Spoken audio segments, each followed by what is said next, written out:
My grandmother. I myself had 2 separate encounters with witches before I was 8 years old.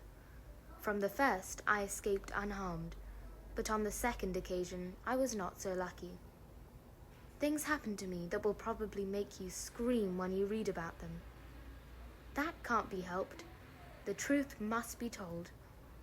The fact that I'm still here and able to speak to you, however peculiar I may look, is due entirely to my wonderful grandmother.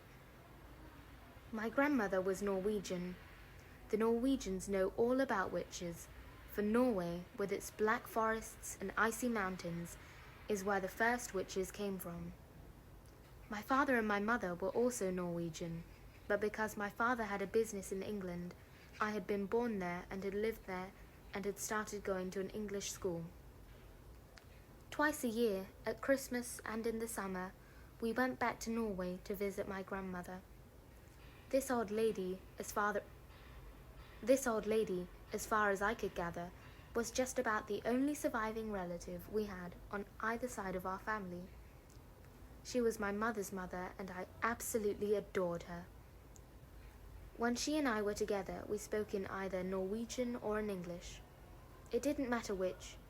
We were equally fluent in both languages, and I have to admit that I felt closer to her than to my mother. Soon after my 7th birthday, when my parents took me as usual to spend Christmas with my grandmother in Norway. And it was over there, while my father and mother and I were driving in icy weather just north of Oslo, that our car skidded off the road and went tumbling down into a rocky ravine. My parents were killed. I was firmly strapped into the back seat and received only a cut on the forehead. I won't go into the horrors of that terrible afternoon. I still get the shivers when I think about it.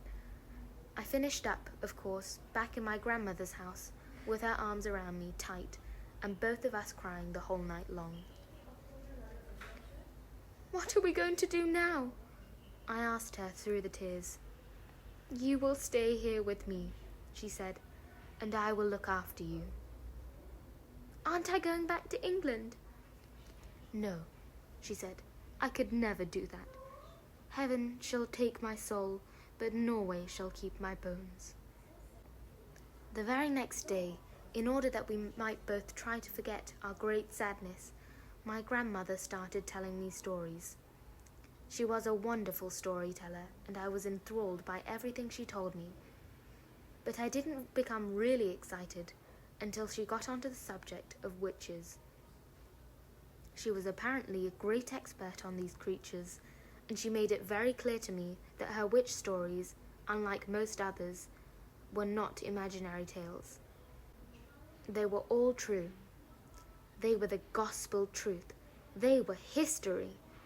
Everything she was telling me about witches had actually happened, and I had better believe it. What was worse, what was far, far worse, was that witches were still with us. They were all around us, and I had better believe that too. "Are you really being truthful, Grandmama?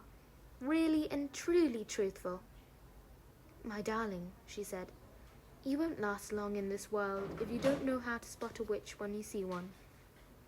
"But you told me that witches look like ordinary women, Grandmama, so how can I spot them?"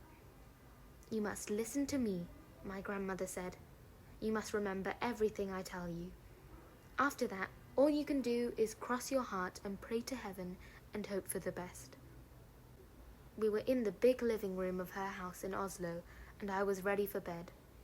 The curtains were never drawn in that house, and through the windows I could see huge snowflakes falling slowly onto an outside world that was as black as tar. My grandmother was tremendously old and wrinkled, with a massive wide body which was smothered in grey lace. She sat there majestic in her armchair, filling every inch of it. Not even a mouse could have squeezed in to sit beside her. I myself, just 7 years old, was crouched on the floor at her feet, wearing pajamas, dressing gown and slippers. "You swear you aren't pulling my leg," I kept saying to her. "You swear you aren't just pretending." "Listen," she said. I've known no less than 5 children who have simply vanished off the face of this earth, never to be seen again. The witches took them." "I still think you're trying to frighten me," I said. "I'm trying to make sure you don't go the same way," she said. "I love you, and I want you to stay with me." "Tell me about the children who disappeared," I said. My grandmother was the only grandmother I'd ever met who smoked cigars. She lit one now, a long black cigar that smelt of burning rubber. "The first child I knew who disappeared," she said, "was called Ragnhild Hansen. Ragnhild was about 8 at the time, and she was playing with her little sister on the lawn. Their mother, who was baking bread in the kitchen, came outside for a breath of air. "Where's Ragnhild?" she asked. "She went away with the tall lady," the little sister said. "What tall lady?" the mother said. "The tall lady in white gloves," the little sister said. "She took Ragnhild by the hand and led her away." No one, my grandmother said, ever saw Ragnhild again. "Didn't they search for her?" I asked. "They searched for miles around. Everyone in the town helped, but they never found her." "What happened to the other 4 children?" I asked. "They vanished, just as Ragnhild did." "How, Grandmama? How did they vanish?" "In every case, a strange lady was seen outside the house just before it happened." "But how did they vanish?" I asked. "The second one was very peculiar," my grandmother said. "There was a family called Christiansen. They lived up on Holmenkollen, and they had an old oil painting in the living room, which they were very proud of. The painting showed some ducks in the yard outside a farmhouse. There were no people in the painting, just a flock of ducks on a grassy farmyard and the farmhouse in the background. It was a large painting and rather pretty. Well, one day their daughter Solveig came home from school eating an apple. She said a nice lady had given it to her on the street. The next morning little Solveig was not in her bed. The parents searched everywhere, but they couldn't find her. Then all of a sudden her father shouted, "There she is! That's Solveig feeding the ducks!" He was pointing at the oil painting, and sure enough, Solveig was in it. She was standing in the farmyard in the act of throwing bread to the ducks out of a basket. The father rushed up to the painting and touched her. But that didn't help. She was simply a part of the painting, just a picture painted on the canvas. "Did you ever see that painting, Grandmama, with the little girl in it?" "Many times," my grandmother said. And the peculiar thing was that little Solveig kept changing her position in the picture.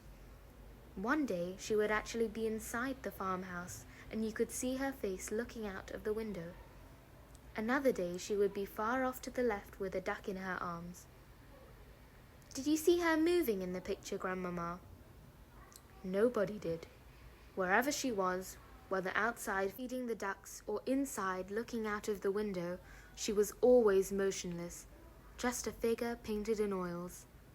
It was all very odd, my grandmother said. Very odd indeed. And what was most odd of all, as the years went by, she kept growing older in the picture. In 10 years, the small girl had become a young woman. In 30, she was middle-aged.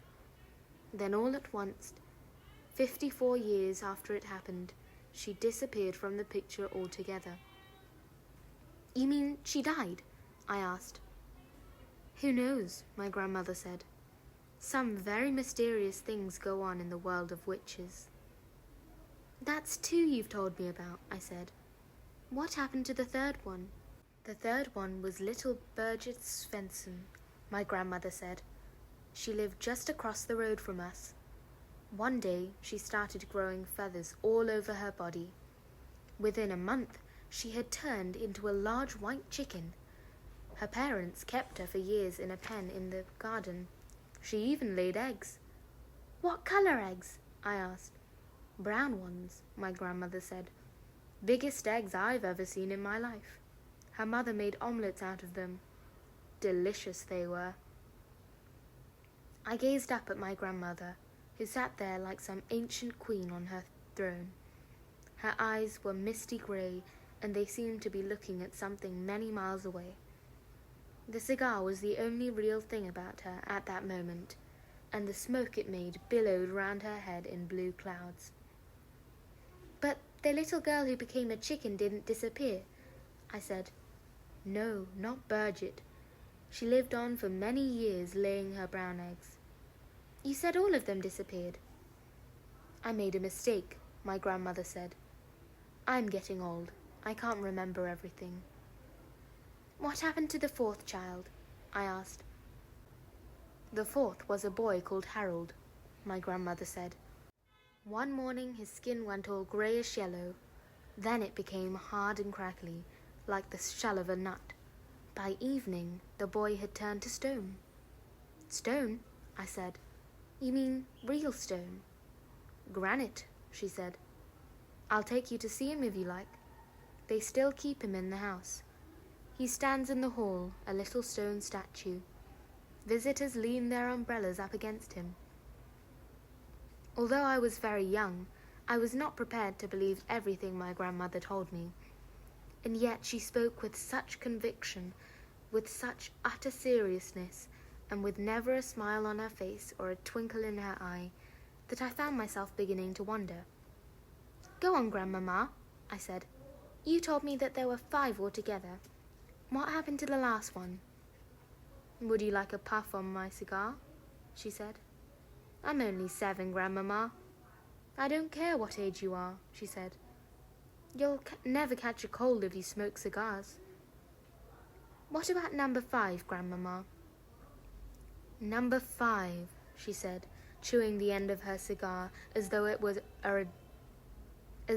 a delicious asparagus, "was rather an interesting case. A 9-year-old boy called Leif was summer holidaying with his family on the fjord, and the whole family was picnicking and swimming off some rocks on one of those little islands. Young Leif dived into the water, and his father, who was watching him, noticed that he stayed under for an unusually long time. When he came to the surface at last, he wasn't Leif anymore." "What was he, Grandmama?" "He was a porpoise." He couldn't have been." "He was a lovely young porpoise," she said, "and as friendly as could be." "Grandmama," I said. "Yes, my darling." "Did he really and truly turn into a porpoise?" "Absolutely," she said. "I knew his mother well. She told me all about it. She told me how Leif the porpoise stayed with them all that afternoon, giving his brothers and sisters rides on his back. They had a wonderful time. Then he waved a flipper at them and swam away, never to be seen again." "But Grandmama," I said, "how did they know that the porpoise was actually Leif?" "He talked to them," my grandmother said. "He laughed and joked with them all the time he was giving them rides." "But wasn't there a most tremendous fuss when this happened?" I asked. "Not much," my grandmother said. "You must remember that here in Norway we are used to that sort of thing. There are witches everywhere. There's probably one living in our street this very moment. It's time you went to bed." "A witch wouldn't come in through my window in the night, would she?" I asked, quaking a little. "No," my grandmother said. "A witch will never do silly things like climbing up drain pipes or breaking into people's houses. You'll be quite safe in your bed. Come along, I'll tuck you in."